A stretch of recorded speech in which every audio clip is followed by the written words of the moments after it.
माता भूमि पुत्रो हम पृथिव्याः, अर्थात धरती हमारी माता है और हम उनके पुत्र। माता और पुत्र के इस रिश्ते का पवित्र सेतु यानी प्राकृतिक कृषि। प्राकृतिक कृषि प्रक्रिया में धरती का अमृत, जीवामृत।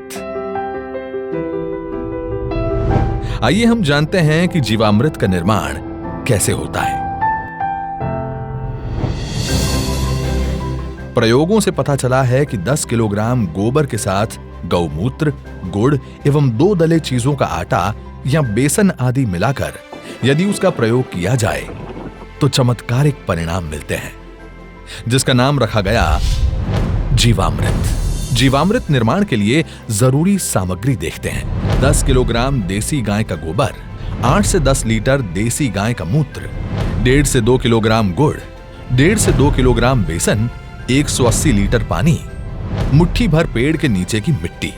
आसानी से उपलब्ध इन सामग्री से जीवामृत बनाने की विधि भी इतनी सरल है कि कोई भी किसान इसे अपने आप बना सकता है। इन सामग्री में से गुड़, बेसन एवं गोबर को पानी या तो गौमूत्र का उपयोग करके ठीक से मसल कर लिक्विड जैसा बना लें। अब इन सामग्रियों को एक ड्रम में डालकर उसे लकड़ी के एक डंडे से घोलना है। ठीक से घोलने के बाद जीवामृत बनने के लिए 2 से 3 दिन तक छाया में रख देना है। प्रतिदिन सुबह और शाम घड़ी की सुई की दिशा में लकड़ी के डंडे से 2 मिनट तक इसे घोलना है और जीवामृत को बोरे से ढक देना है।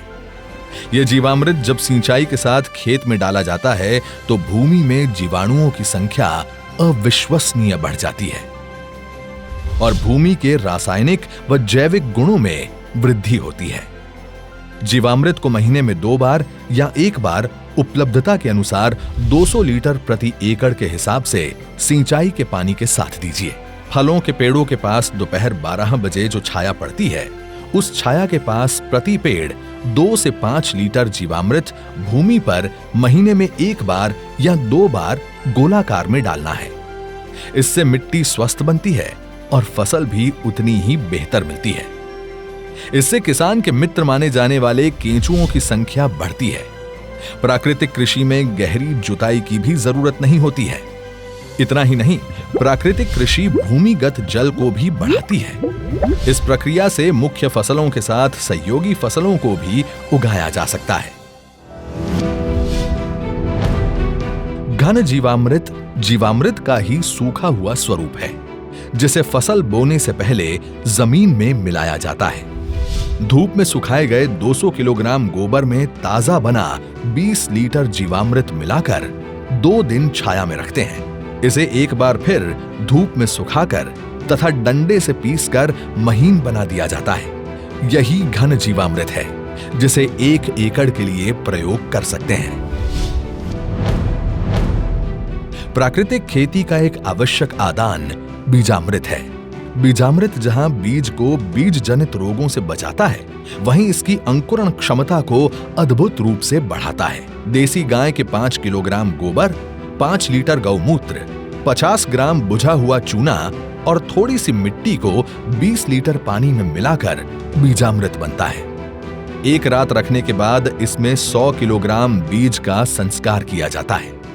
इसके 1 दिन बाद संस्कारित बीज बुआई के लिए तैयार हो जाता है। आच्छादन प्राकृतिक खेती का एक महत्वपूर्ण नियम है। खेती वाली सारी भूमि को फसल अवशेष से या छोटी अवधि की अंतर फसलों से पूरा ढक दिया जाता है। आच्छादन भूमि में नमी बनाए रखता है तथा वातावरण से नमी को खींचकर खेती हेतु पानी की खपत को भी अद्भुत रूप से घटाता है। जीवाणुओं एवं केंचुओं की गतिविधियों को बढ़ाता है, खरपतवार को नियंत्रित करता है तथा अंत में विघटित होकर जमीन से कार्बन उत्सर्जन को रोककर भूमि के जैविक कार्बन क्षमता को बढ़ाता है। इस कृषि विधि में वापसा निर्माण भी एक महत्वपूर्ण प्रक्रिया है, जिसमें भूमि में हवा और नमी का बराबर संतुलन बनाया रखा जाता है। प्राकृतिक कृषि विधि केवल भूमि की उत्पादन क्षमता को ही नहीं बढ़ाती है, बल्कि ये कीट एवं बीमारियों के रोकथाम के लिए भी एक प्रभावी विकल्प देती है। फसलों पर कीट पतंगों की रोकथाम के लिए स्थानीय वनस्पति पर आधारित सस्ता तथा किसान के खेत में ही बनने वाला आदान है अग्नि अस्त्र। 5 किलोग्राम नीम या अन्य स्थानीय पौधा जिसे गाय नहीं खाती के पत्ते, 20 लीटर देसी गाय का मूत्र, 500 ग्राम तंबाकू पाउडर, 500 ग्राम हरी मिर्च तथा 50 ग्राम लहसुन के पेस्ट को मिलाकर धीमी आंच में उबालकर 48 घंटे के लिए रखा जाता है। सुबह शाम 2-2 मिनट के लिए घोलें। इस घोल को 6 लीटर प्रति 200 लीटर पानी में मिलाकर 1 एकड़ में छिड़काव करते हैं। नीमास्त्र, ब्रह्मास्त्र, दशपर्णी अर्क इत्यादि भी कीट पतंगों की रोकथाम के लिए उपयोग में लाए जाते हैं। इसी तरह खट्टी लस्सी, कंडी, सौठास्त्र इत्यादि प्रभावी रूप से विभिन्न बीमारियों के निवारण के लिए प्रयोग में लाए जाते हैं। प्राकृतिक कृषि से देश में नई ऊर्जा का संचार हो रहा है। हमारे पद्म पुरस्कार विजेता सुभाष जी करके हैं महाराष्ट्र के, उन्होंने जीरो बजट खेती का एक विचार विकसित किया है। ये वो प्राकृतिक खेती वाला विषय है।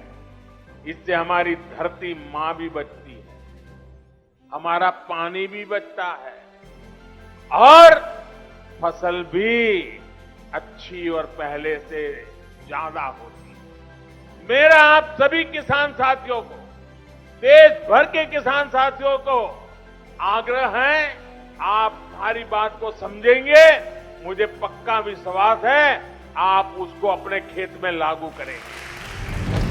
आजादी के अमृत महोत्सव के इस शुभ अवसर पर वर्तमान खेती की दशा एवं दिशा हेतु माननीय प्रधानमंत्री जी का ये अति महत्वपूर्ण आह्वान है। देश के लाखों किसानों ने इस विधि को स्थापित कर दिया है।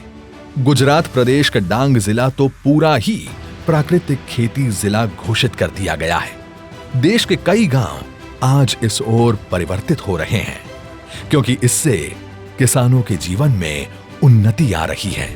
मेरा नाम सत्या है। मैं मेरे 150 पौधा है जिसमें मैं प्राकृतिक खेती की अब स्प्रे कर रही हूँ। अगर जहरीली स्प्रे हम दुकानों से खरीद के करते थे तो उससे हमारे खर्चा ज़्यादा आता था, पैसा भी ज़्यादा लगता था, और इसमें हमारे को खर्चा भी कम है और फल भी अच्छा बन रहा है, जिसके लिए हमें यूरिया डालने की कोई ज़रूरत नहीं है अभी इसमें। पहले सर अगर 5000 का खर्चा हमारा आता था स्प्रे का, तो अभी हमारा 500 का भी शायद खर्चा नहीं आया है। इसलिए मैंने अपने बगीचे से शुरू करा है, पर इस साल मैं सबको बता रही हूँ कि आगे के लिए आप ही जो मैंने किया है अपने बगीचे में, आप ये स्प्रे करके देखो। दिल खुश हो जाता है सर, जब अपनी फसल इस तरह से अच्छे से आए तो दिल भी खुश हो जाता है सर। जब से प्राकृतिक खेती करनी शुरू करी है तब से सबसे पहले तो हमारी जो भूमि उसमें एकदम मुलायम हो गई भूमि। कुलथ है, माश है, दालों में राजमा है, और सर्दियों में मैंने मसूर और जौ बिजाई करी थी, गेहूँ और चना भी बिजाई करा था सर्दी में। मिलेट्स हमारे पास कोदा और कावनी है। हाँ जी, एक अपने पास कुट्टू के आटे वाला है, स्थानीय भाषा में ओगड़ा बोलते हैं।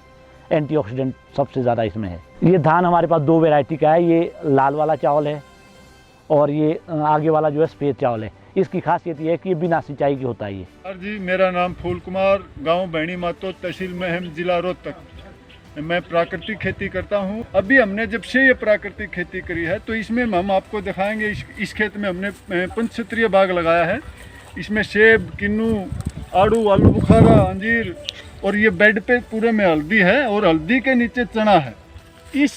इससे हमारी केवल इंटरक्रॉप की जो इनकम है वो करीब 1 साल में 1.5 से 2.5 લાખ તક मतलब आ जाती। કોવિડ જેવી મહામારીની પરિસ્થિતિમાં લોકોને એટલી સમજ આવી કે જો આપણો ખોરાકમાં શુદ્ધિકરણ હશે તો જ આપણે બચી શકાશે। તો હવે એ લોકો સમજવા માંડ્યા છે, લોકો ઉપભોક્તા સમજવા માંડ્યા છે કે આપણે પ્રાકૃતિક ખોરાક ખાવો છે તો ત્યાં આપણે ભાવ પણ મળે છે। तो हमारा पैसा भी बचा और टाइम भी बच रहा है, और हमारी जो है खेती का, हमारी धरती माँ का स्वास्थ्य भी अच्छा हो रहा है, और उसके साथ साथ हमारा भी स्वास्थ्य अच्छा हो रहा है।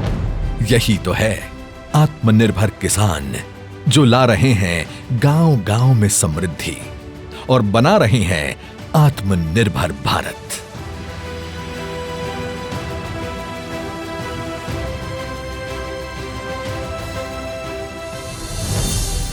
प्राकृतिक कृषि, आत्मनिर्भर भारत के आत्मनिर्भर किसान की खुशी।